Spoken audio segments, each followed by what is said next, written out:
Hello Tony, and welcome to Exposit the Word.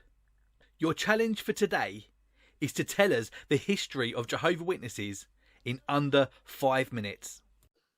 Well, again, just a potted sort of version of their history really is that they're like a lot of the cults we experience, so-called Christian cults, find their beginnings in 19th century America. And they were originally called the International Bible Students, founded by a guy called Charles Taze Russell. Now, Charles Russell was brought up in a Christian family, and I think it was when he was in his teens, maybe about 15, 16, he drifted away from his Christian faith, began to look into all kinds of other religions. But he was brought back to the Christian faith by a guy that he heard called Nelson Barber. And Nelson Barber was what's termed then a Second Adventist. And as their name gives away, they were really interested in looking at the return of Jesus, to the point where they would set dates for it. And Russell got really interested in this. Now, there came a point where he and Nelson Barber separated on certain doctrines and left each other. But what Russell picked up from Barber was this idea of trying to work out when Jesus would return. So throughout the history of the Jehovah's Witnesses, they've been keen to set dates to try and figure out when Jesus would return. Now, some of the distinctives of their beginnings with Charles Taze Russell is he denied hell, he denied the Trinity, he didn't like the idea of the immortality of the soul, began to teach against these things. And he began to publish his own teachings in a magazine called Zion's Watchtower. And it was from that he got well known, and more people sort of were interested in what he was teaching.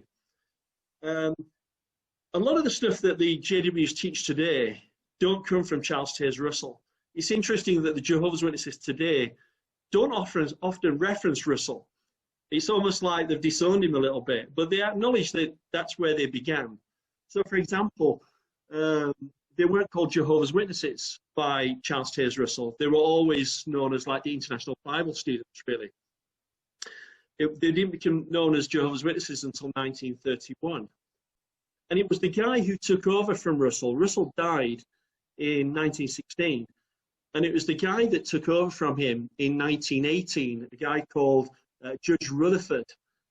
It was he that sort of brought in some of the distinctive things that people are aware of today. So Russell, for example, had no problem celebrating birthdays and Christmas. In fact, he'd advocate those things. Where Rutherford came in and they began to get rid of some of those things and said they're pagan, we shouldn't do any of those things. So the society began to change through Rutherford. But then after Rutherford came another guy called Nathan Knorr, and he was the guy that really organized them. He was the guy that started putting out all the literature and their publications, which just flooded everywhere. And that's what they're really well known for, the Watchtower and Awake magazines and their publications. So it began to progress in that way. Now, again, cutting a long story short, they used to have single leaders like these guys who, again, the Jehovah's Witness would see as the one through whom God spoke. But it was in the 1970s they began to change that, and they decided that they'd have a group of people rather than an individual. And they're now called the governing body, and that's what they have today, the governing body. And the governing body determine what the witnesses teach and believe today. And it consists of 8 men, all live in America. They're not all Americans, but they all live in America and New York. And the Jehovah's Witnesses believe that these 8 men are God's mouthpiece on the earth today. Jehovah only speaks to the world through these guys. They're God's only channel of communication. And today, although they continue to publish a lot of their material, it's much less now because of social media, because of websites. They've got an amazing website. Not that I want to say amazing in the sense of you should go there and find truth there, but all their documents are on there, all their publications, all their teachings are on there. You find that the modern day witnesses now carry around like an iPad with them, a tablet, and they'll show you little video clips while they're witnessing to you and point to things on there. So that's a bit of a potted history of the JWs. Yeah.